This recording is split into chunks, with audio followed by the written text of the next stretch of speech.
Hi, Briony. Can you introduce yourself, please? Tell us all about who you are and what you do. Yes, hello, my name is Briony and I've got a few different strings to my bow.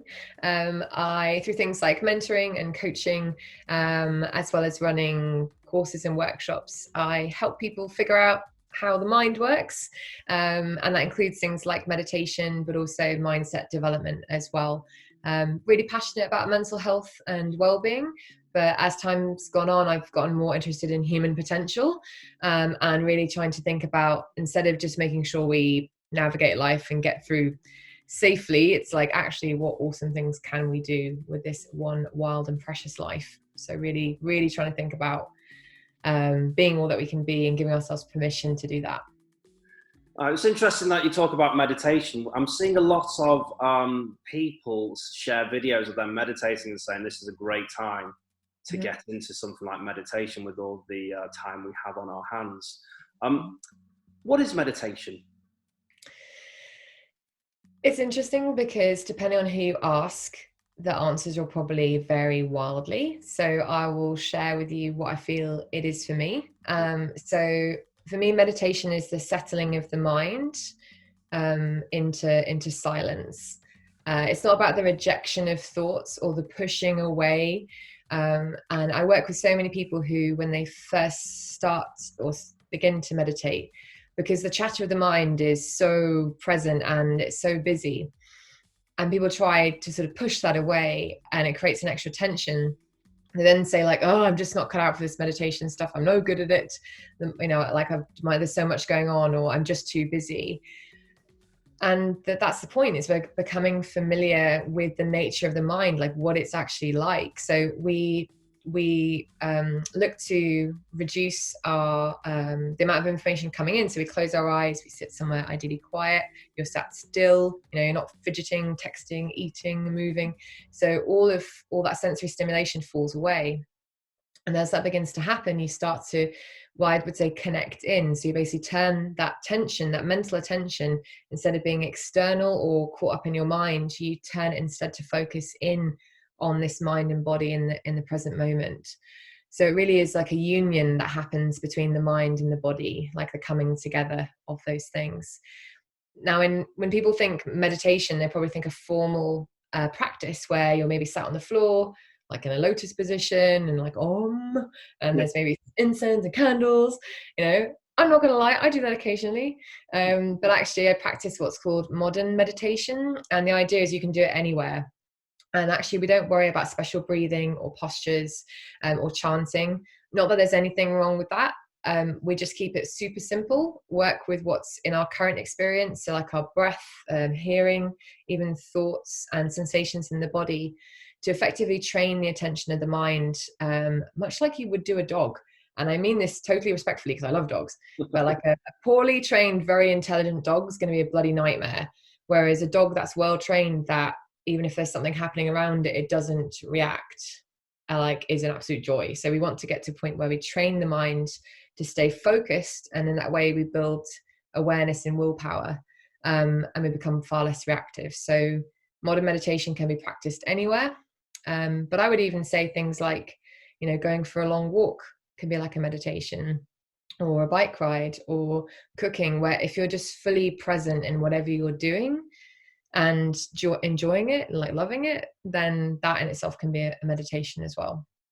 Okay, that's an interesting analogy with a dog. I like that. One thing that you've mentioned, which has made me think, it must be really difficult for people who haven't meditated before to get into that frame of mind, just with all the distractions of social media, your phone, multiple screens. Do you think now, in the world that we're living in, it's more difficult to be able to find that peace of mind, or to be able to find that time to actually really dedicate yourself to meditating? Mm-hmm. I feel like the barrier to entry is higher, but it's also like an illusion, Right. Okay. because um, it is true that we are basically very well versed and practiced in the art of distraction. Mm. And I believe There's a really great a really great book called Deep Work by Cal Newport, and he's an American author and researcher who's essentially looking at our ability to pay attention, and how when we're fully engrossed in a task and we can access almost like a flow state, that you're able to be highly creative and really productive in actually quite a short window of time. But because we're so well practiced in being distracted, we lose our attention every like 6 to 10 seconds. And what we mean by that is, well, I might be sat down here like talking to you, but if I wasn't really paying attention, well, every 6 to 10 seconds my mind gets up and like walks out the room, wanders off somewhere else. And that's because our minds are so powerful that they can be off in the future, imagining all sorts of distant possibilities, or they can be back in the past, like having conversations with your parents from 20 years ago. And so our mental energy, and if we think about mental energy, because it is an energy, we've got the neurons in the brain and all that electrical energy going around. If all of that mental energy is caught up in neural connections connected with things that aren't here, well, then all of that focus is scattered. And we're very well practiced in doing that. And the same way that we're very practiced in focusing on how things are bad or wrong or won't work. And we're naturally inclined towards the negative as part of our need for survival. So it's just understanding that there's certain preconditions, if you will, that mean that initially getting into meditation can be quite tricky, and so many people fall by the wayside and or rather don't manage to get through those first few hurdles or barriers. So the idea that we don't have any time, well, time is a human construct anyway, and it's knowing that we all have the same amount of time. It's what you do with it that counts. And I'll bet that if anyone looks at the screen time on their phone, you could easily find probably 5 minutes where you could have meditated instead. So it's about, what are you doing with that time? And there's the voice in our head, or typically the ego, is very convincing and going, I don't have time for this, I'm too busy, or I don't feel like it, or I'm no good at it. And all of those voices and statements stop us from doing these things. So it's about having that curiosity and commitment to doing it. And in my mind, it's been around for at least 5,000 years, if probably not as old as we are, because 5,000 years is just the first time someone thought to write it down. I think it goes back to records in Sanskrit. If it's been around for that long, there's probably something to it in terms of a practice. And it's actually, it doesn't even necessarily need to be a formal practice. It can just be the art of being, like learning how to just be. And that is something that I feel that we're feeling the pain of now. The fact that we've lost our way so much and we can't just be. People always need to be doing. And anytime we do sit down for a moment to ourselves and we think, just relax, all of that momentum and mental and physical suddenly comes rushing up, and we feel like the last thing we want to do is sit down, and the desperate urge to keep doing is there. So learning how to sort of dial back from that reactive place is really important. And meditation is, the reason why it's exploded in science and in its popularity is people, researchers looking a lot more into it, but people experiencing it for themselves. The power of it. And I would say, do that, like stop listening to that voice in your head telling you can't, or this is not for you, and seek out your own data, your own experience. Like no one can take that away from you. So you seek out your own experience and see what works for you. Brilliant. So you've mentioned the science, and there is research on meditation. For people who might be a little bit cynical, can you talk to us a little bit more about the science, or point us in the direction of research that could help to open the door of enlightenment of meditation? Yeah, sure. Well, for starters, I mean, that's sounding like a cop out. Like just Google it, but do look at credible websites. So actually, things like Harvard have amazing sort of very accessible whole sites dedicated to different research that then try to communicate to the general public, different things that they're working on. And I would say two things that come to mind when thinking about the science of it. Firstly, it's understanding that often a barrier to wanting to meditate and also why we feel uncomfortable often when we meditate is that if we're in fight or flight mode or freeze, in that sort of quite reactive state, essentially our amygdala, which is the part of the brain that is responsible for scanning the horizon and assessing threats, well, right now that part of your brain is basically going, you need to keep your eyes open, and you need to be scanning around, and you need to be doing stuff and moving and making some kind of difference because we're not safe. Now, the fact is that the perception, and I'm sure many people have heard of these analogies now, but the perception is that there is a threat. And we know that in the past is the brain, because the amygdala is part of some of the oldest parts of the brain, and that will have evolved over time to be perceiving external threats. So if there's some kind of saber-toothed tiger, we think, right, like the body's triggered into action, and that's what the fight or flight does, is trying to protect us, to save us in some way. But what if that threat is, your boss? Or what if that threat is the coronavirus, because we can't see it? It's not physically in my room. It's all over the news. It's all on social media. It's all through hearsay and people. So yeah, yes, of course, it is a real thing. But the fear of it is something that is this layer around it. And I can't really perceive it. I just hear about it. And that is enough to trigger like a fight or flight freeze response within the body. And so when we're constantly plugged into things like social media or the news, every time you read a story that, any story has an emotional tone to it. Otherwise, it's probably kind of just boring, or even any kind of facts are often like spun in all sorts of ways to have some kind of emotional hook to them to kind of get you interested in it. And so when we're presented with all this highly emotionalized information, our perception of that information triggers off a physiological response in the body. So you get this like surge of different hormones happening and like blood flow and all the rest of it. So we're constantly really, really stimulated, and we don't really even realize that. We just crack on and do our best to get by, and we're so heightened. And the World Health Organization has said that the stress is the health epidemic of the 21st century because of the impacts elevated cortisol levels have on the body's systems. Because if you're under threat and at risk, then if your body perceives that, then, well, your body's going to prioritize sending blood to, your limbs to get you running, and things like your digestion isn't a priority. So that's why people have a lot of issues with things like IBS, or even your immune system over time is impeded. So you have a lot of autoimmune disorders. So a lot of the science and research behind the benefits of meditation are essentially highlighting how, because we are switching off that fight or flight response when we drop into a deeper meditation, it basically means the body's systems finally get a chance to go back to homeostasis and start to normalize. And then they start to do things like cleaning and healing. And these things are all very well documented. And also our brainwave patterns as well is another thing that comes to mind when it comes to the science behind it. And normally we've got in our waking conscious world, it's beta brain waves that are happening all the time. And then as we drop down into meditation, those start to level out. So instead of this busyness of the mind happening, they start to the frequency lowers. And as those frequencies lower, we access different states of consciousness. And actually, when we're completely asleep, then it's more like delta waves. But there's a space between that being awake and alert, and that being totally asleep. There's a gap. And I know that Deepak Chopra talks about, meditation is like going into the gap. And it just means that you're literally, your brain is functioning in a different way.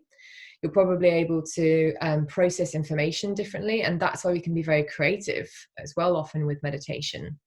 So those are just some of the examples. But I mean, to me, it's fascinating because it's something that you can do yourself and have your own experience of. So rather than just reading about it, you can actually start doing it. And when you start feeling these things that people talk about, then it gets really exciting. You're like your own scientist then doing your own research, but your sort of your research is you, and it's like your tool is meditation. I like that analogy as well. So this is a practice which is like 5,000 years old, as you've mentioned. Harvard University have done papers and papers of research on the benefits and the science of this. Is this something which is easily accessible to people? I mean, can people not get lost in the realms of videos of how to meditate and the different types of meditation? So how easy is it to meditate? I would say the fact that it's free. Yeah. And if you've got a mind that thinks and a body that breathes, then you can meditate. That said, it's like it's kind of tricky because we're trying to get to know the mind with the mind, and it's a different type of cognition as well. And particularly in the West, we're not really used to observing ourselves in this way, and using our minds in this way. So and this is where focusing on, if we look to constantly have more information about what we're going to do, then actually the irony being it can actually almost strengthen the mind a bit more, or cause a bit of confusion or conflict, or certainly raise expectations. So that people go like, oh yeah, I'm going to meditate and I can't wait. It's going to feel really great. Going to feel really chilled, and then they sit down and they may be like feeling really fidgety, or maybe start feeling quite anxious, or they feel really bored and they can't be bothered. And they think like, well, I have no idea what the big deal is about. And it's because we're so, all that information that we've been looking to educate ourselves about is actually beyond a certain point may not serve us. Whereas typically in life, we think the more I understand about something, hopefully the better I'll be at it, or the more I'll get it, so I can enjoy it more or have a deeper experience. But that's the magic of meditation, is that nothing can beat your actual experience of it. And it's the same with any other kind of experiential activities in life. It's like with swimming, you can do all the reading about swimming that you like, but until you actually get in the pool and start doing it, you're not really going to get it. And there's this like intuitive knowing that happens with meditation, and no amount, it can be very helpful to read about it, because sometimes you might have unusual experiences, or they're not what you expected. So this is where group meditation is really helpful, because you can hear about other people's experiences and think, I had that same thing. Or you might think, I have no idea what that person's talking about. I've never had that. But then maybe sometimes later you do, and you're like, that's what that dude said in that meditation circle. That's happened to me now. So it's knowing that there's never been a better time, and probably a more important time, to try meditation. But almost again, like it's a bit of an illusion in terms of like so much information is out there, it can create high expectations, which act as another barrier for us to have to get through. So it's the invitation then is to let go of what you think or expect it's going to be, and understand. And the more we understand that the barriers that exist, you can go, okay, I get it. The mind's going to try and distract me. The mind's going to tell me this is boring, and that I shouldn't do it, and I don't have time for it. But that's the whole point. And beyond all those voices, and looking with gentle compassion and persistence to get beyond that point, that's where like the freedom lies.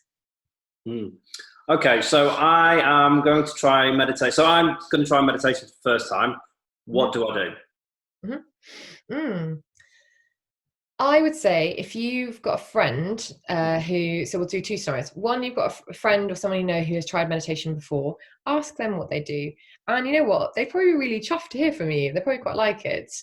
Or even if you don't think anyone you know meditates, just put the question out there. Say, does anyone meditate? I would love to know more. Because it can be a really nice experience to ask someone else about what apps they use, what websites they go to. Because we're so fortunate, there's so much out there nowadays. But I get that it can be a bit overwhelming and we don't really know where to start.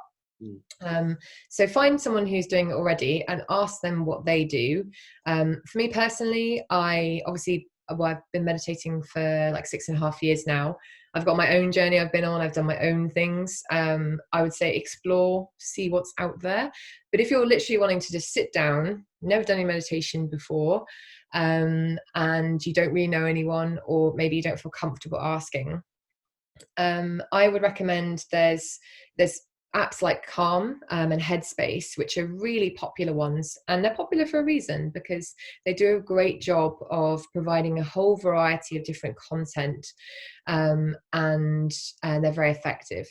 So I'd say pick one thing, give it a go, and stick with it for like 7 days, and as in one meditation, and pick something small as well. There's nothing heroic in like sitting down for 20 minutes. It's not about the quantity, it's the quality, and the quality of the experience. So if you're new to meditation and you'll push yourself to sit for 20 minutes, I mean, some people might be fine with that.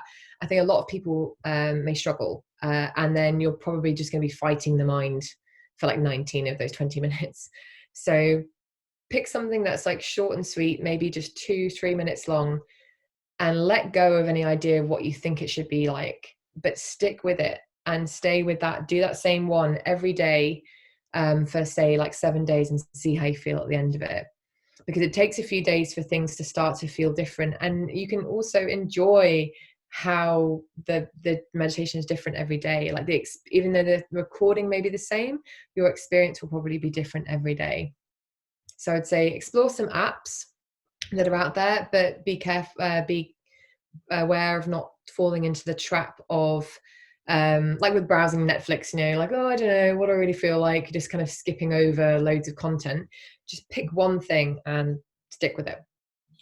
Do you have anything that you can recommend, any videos on YouTube that you personally think would be a good starting point for someone? That's a great question. I would say have a look at I think Deepak Chopra and Oprah Winfrey do a lot of content that a lot of people really enjoy. For me personally, where I'm at on my journey now, I do a lot of silent meditation. Or if I do meditate, I do meditations by with guidance, as in, so I sit in silence now because I have the skills that allow me to get to that place without needing external guidance. If I am wanting external guidance, which I do often, because there can be various things I am working with. Dr. Joe Dispenza does really powerful meditation. You typically have to buy his tracks, but there are plenty of free shorter versions on YouTube. And his ones tend to be more longer ones, like 45 minutes. But yeah, I would say look up Dr. Joe Dispenza, and I know Deepak Chopra and Oprah Winfrey are pretty popular as well. Do you have any preference for meditations that you like online? I don't really have many. I've been doing meditation on and off for about 4 or 5 years. So for me personally, I just try to get myself into a tranquil mindset by finding a room with no noise and just sitting down and allowing my thoughts to wash over me for a while, and concentrating on my breathing as well. I think breathing is a big part of meditation. Sounds quite ridiculous, but once you can master your breathing, you can really master your thoughts, in my opinion. Yeah, well, the breath is really closely linked to our emotional states, and also the breath is an object through which the minds can become connected to. So we've got that union then between the mind and the body via the breath. And if we're consciously observing the breath and looking to like slow it down, that actually regulates our emotions as well. I'm in the process of training to be a breathwork facilitator, and there's a lot of science now looking into the ability of things like breathwork to help with emotional trauma release, and also that one of the Nobel Prizes in science at the end of last year, so in 2019, was all around how cells can basically monitor oxygen levels within the body, and depending on those oxygen levels, that changes their behavior.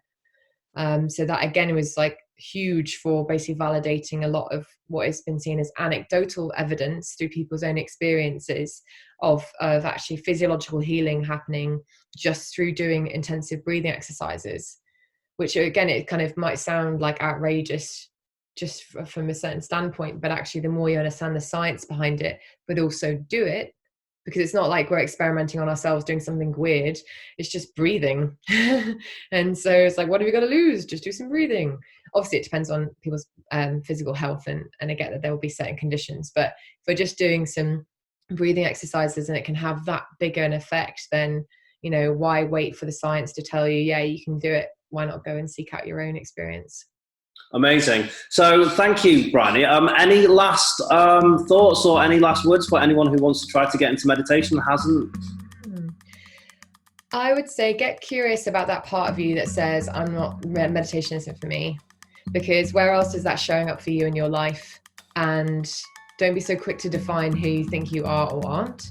And you never know where it's going to lead you or what it might show you. So just be curious about that part of you that may be pushing back. And if you feel that urge to give it a go, keep being curious, give it a go, and also shop around. There's like 200 different types of meditation, loads of different teachers. If you don't like one person, that's cool. It's like a hairdresser. Go to someone else. I like that.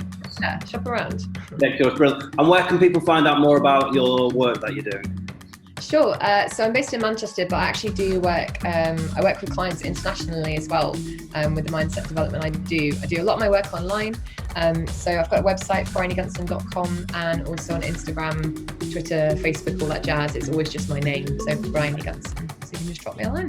Fantastic. Thank you very much, Briony. And I'm going to go and try and do some meditation now. Me too.